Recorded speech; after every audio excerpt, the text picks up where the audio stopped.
어제 말씀에서 세례 요한이 헤롯 왕에 의해 감옥에서 순교당했다는 소식이 예수님께 전해졌습니다. 그 소식을 들으신 예수님께서 오늘 본문에 보면 배를 타고 떠나서 혼자 빈들로 가십니다. 아마도 조용히 기도하시고 하늘 아버지와 교제하시려 했던 것 같습니다.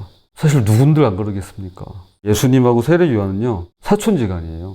그리고 6개월 차이밖에 안 났어요. 자, 그런데 13절에 보니까 무리가 듣고 여러 고을로부터 걸어서 따라간지라고 되어 있습니다.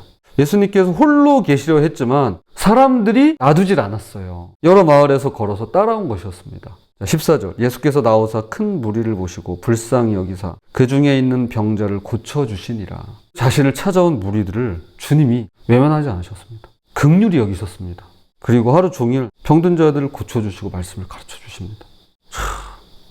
이 마음이 아닐 텐데 이게.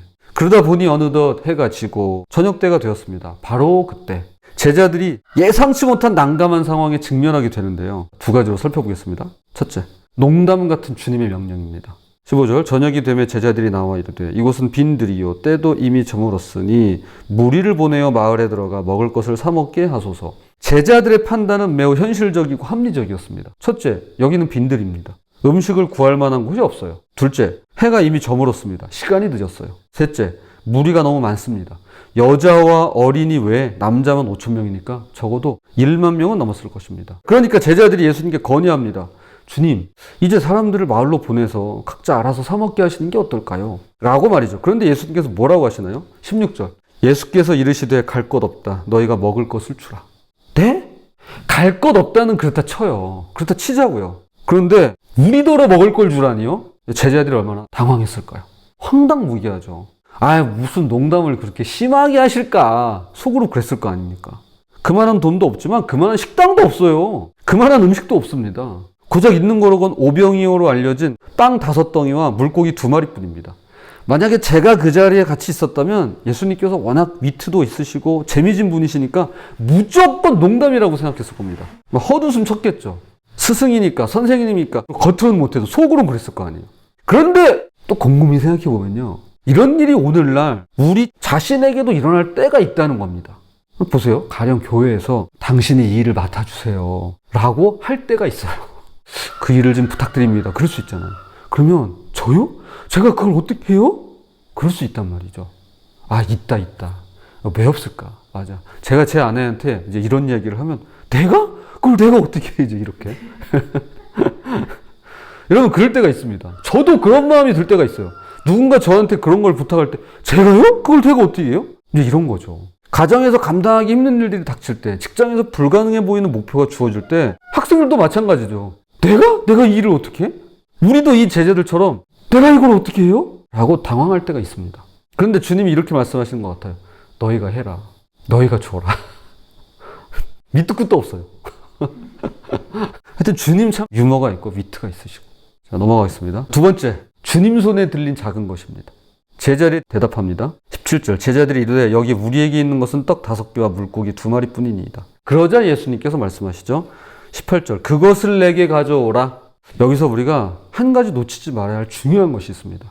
예수님께서 하늘에서 갑자기 떡과 물고기를 만들어내신 게 아니라는 겁니다. 물고기가 비처럼 내리고 하늘에서 빵이 떨어지는 게 아니라는 거예요. 저 이거 애니메이션도 알아요. 하늘에서 음식이 내리면 이런 애니메이션이 있어요. 저 되게 재밌게 봤는데, 여러분, 제자들이 가지고 있던 작은 것, 요한복음엔 이것을 어린아이의 도시락이라고 소개하고 있죠. 그 작은 것을 가져오라고 하셨다는 겁니다. 사람의 손에 있을 때는 턱없이 부족했던 떡 5개와 물고기 2마리지만 예수님 손에 들려지는 순간 달라지게 되는 겁니다.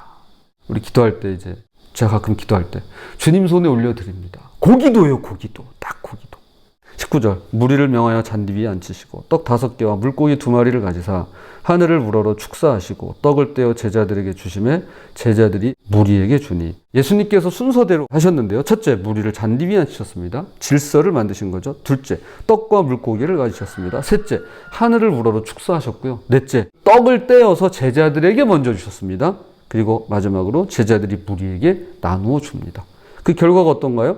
20절, 21절 다 배불리 먹고 남은 조각을 12바구니에 차게 거두었으며 먹은 사람은 여자와 어린이 외에 5,000명이나 되었더라. 정말 놀라운 일이 벌어집니다. 5,000명이 배불리 먹었을 뿐만 아니라 남은 조각이 12바구니에 가득 찼다는 것입니다.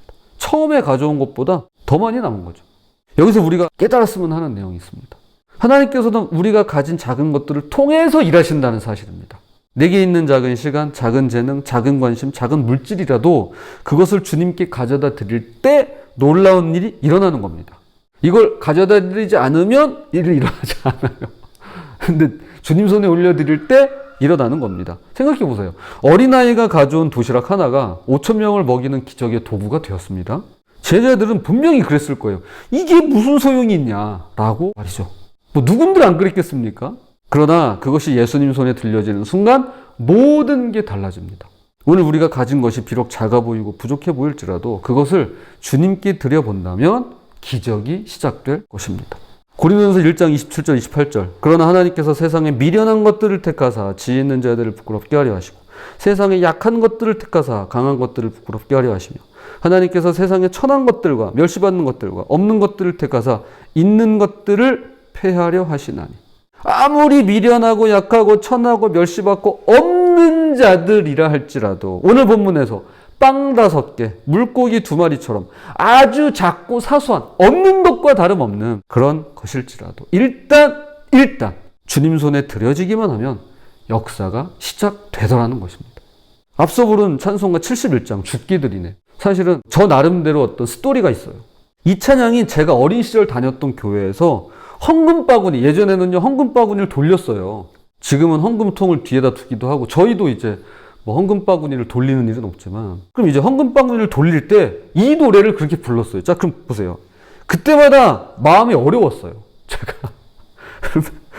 내게 있는 모든 것을 아낌없이 드리네. 그 찬양을 하는데 아낌없이? 지금 이 자리에서? 지금 내가 드리려고 하는 액수보다 더 많이 갖고 있는데?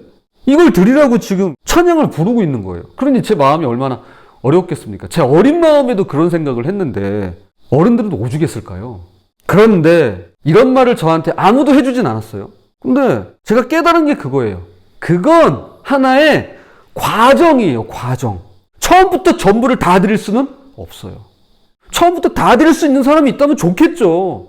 처음부터 저 순교할게요. 그러면 좋죠. 처음부터 이거 다 가져가세요. 할 수 있죠. 하지만 누구나가 그럴 수 있는 건 아니에요. 어제 스가랴 이야기 했잖아요. 요아스한테 죽은 말씀드렸잖아요. 누구나가 용서해 주세요. 그럴 수는 없어요. 갚아주세요. 뭐 그런 사람도 있단 말이에요. 그게 제가 깨달은 거예요. 나에게 있는 모든 걸 드리기까지 거쳐야 될 과정과 훈련이 필요하다는 겁니다. 이건 드려보지 않고는 모든 걸 드릴 수가 없어요. 내가 하나를 주지 않는데 어떻게 2개를 줍니까? 그것이 바로 오늘 본문 말씀에 나와 있다는 것입니다. 저는 우리가 작더라도 주님께 드리는 훈련을 했으면 좋겠어요. 죄송합니다. 제가 잠시 저와 제 아내의 이야기를 좀 드리겠습니다. 저희 부부의 경우는 소액이지만 개인적으로 후원하는 단체가 몇 군데 있습니다. 교우님들 중에도 이런 분들이 계신 걸로 알고 있습니다. 나눠주고 베풀어주고 섬기는 곳들이 있어요. 따로. 그러니까 주께 드리는 것이 교회만 해당되지 않음을 꼭 기억했으면 좋겠습니다. 아무리 작고 사소할지라도 주님께 드릴 수 있다. 어떤 방식으로든 그게 누구든 간에 어떤 단체든 간에 나누고 베풀고 섬길 수 있는 그런 우리가 되었으면 좋겠습니다. 큰 거 아니에요. 작아야 돼요. 그래야 부담도 안 돼요. 그렇게 우리 모두가 되었으면 좋겠습니다. 자, 말씀을 결론을 맺겠습니다. 오늘 말씀을 통해 2가지를 깨닫게 되는데 첫째, 주님께서 너희가 주라고 말씀하실 때 이것은 농담이 아닙니다. 이거 장난 아니에요. 주님 장난하세요? 장난 아니에요 이거. 불가능해 보이는 그 명령 뒤에는 하나님의 놀라운 계획이 숨어 있습니다. 주님이 말씀하셨으니 주님이 책임지신다는 의미입니다. 제자들이 이걸 어떻게 해요? 라며 당황했지만 결국 그들을 통해서 모두가 배불리 먹게 되는 기적이 일어나잖아요. 예수님이 나눠주신 거 아니에요. 제자들을 통해서 나눠주셨어요. 우리가 그렇게 쓰임받을 수 있더라고요. 우리가 작은 걸 드리면 우리를 통해 주님의 도구가 돼요.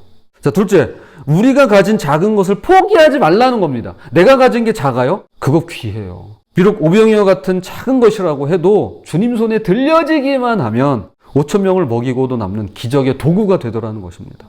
얼마나 감사해요. 저희 교회 얼마나 작아요. 여러분 들어오시면 더 작다는, 하긴 뭐 작다 이런 얘기는 안 하시더라고요. 바깥에서 보시고 들어오니까.